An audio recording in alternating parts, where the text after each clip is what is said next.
This has been a severe problem here at the Harris County Jail with guards using excessive force on individuals. What the proper procedure is to take them to the ground and put the handcuffs on, which they eventually did, not this beating.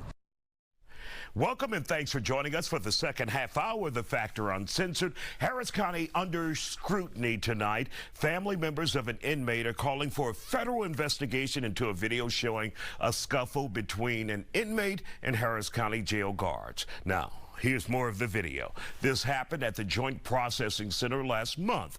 One of the guards can be seen speaking to D'Alessandro Chavez Sandoval from afar. The guard can then be seen approaching the inmate before grabbing him by the sweatshirt and punching him multiple times. The inmate is seen swinging back as multiple jailers step in. Take a look at that video. Pay attention to it. The family lawyer says Chavez Sandoval suffered head and face injuries and was given treatment before being placed in a cell. He has since been charged with assault of a public servant. The Harris County Sheriff's Office says they've reviewed the incident internally, and Chavez Sandoval hasn't filed a complaint. Joining us to talk about it, Attorney Eric Dick and Waller County Constable Herschel Smith. So when you get a response from the Sheriff's Department saying, well, he hadn't filed a complaint, oh, you get the normal. That's pretty much the normal thing you hear most of the time. But, you know, if something like this happens, shouldn't you initiate your own investigation? Oh, sure. There should be IAD investigation. Internal Affairs. Internal Affairs should have and go in and investigate it right away. You know, it was clear out. You know, they could look at the video. They got a video on it. And they can do their investigation, and you know, internal affairs need to get involved with that. They take so long getting involved. That's why they can't clean up you sometimes. So they gotta raise the standard of that. And Constable, looking at the video you saw, what are your thoughts on it? Well, I saw the young man against the wall. You know, then I saw the officer as he was approaching. You know, and you could tell he had something in his mind with this kid, with this young man. I don't know what the problem was he had, but evidently it looked like there was something before that have happened. But he went over, like, I don't know what he said, but he provoked, and then he touched him, and then it looked like he threw the first punch, you know, from the video, like hit the first punch. Attorney Eric Dick, your thoughts on this? It looks expensive. Looks like it looks like though the guy, Mr. Sandoval, got a beating at the end. His attorney, Randall Callan, is going to take the county to Pound Town.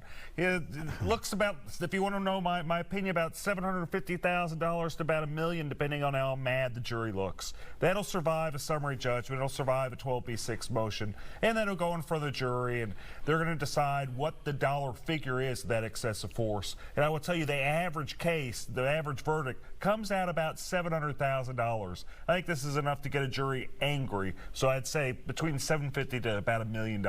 That's what it's costing us taxpayers for the clear violation of human rights that the county engaged in by beating up this poor man.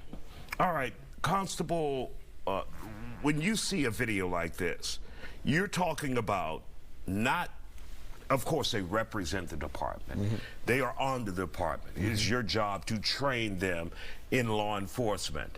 But when you see individuals like this is an individual losing control. How do you maintain and keep those individuals, jailers, in line, those deputies in line, without losing it and causing taxpayers in the county so much money? Well, or can you do that? Well, you know, first of all, you hire a bunch of young people that come in that never supervise anybody, have never been over a situation like that. You put a lot of power in people's hands. Like I tell people all the time, and tell officers all the time, when you put on this suit, you just like Ken Clark. You know, once you come out of that telephone booth, you're a different man. You know, and everybody who does it, look at the Batman. Batman, when he come down the pole, he's a different man. So the uniform can make you or break you. So at the same time, as a young man, you never had a situation. You got to learn how to maintain coolness, got to learn how to communicate with people, and build a communication. If you don't build a communication, don't look like much communication was done. Look like a choice of 2 or 3 words actually happened. Then he begin to punch, you know. I mean, you got to maintain some coolness. You know how people provoke you all the time? I get provoked just about every day, you know.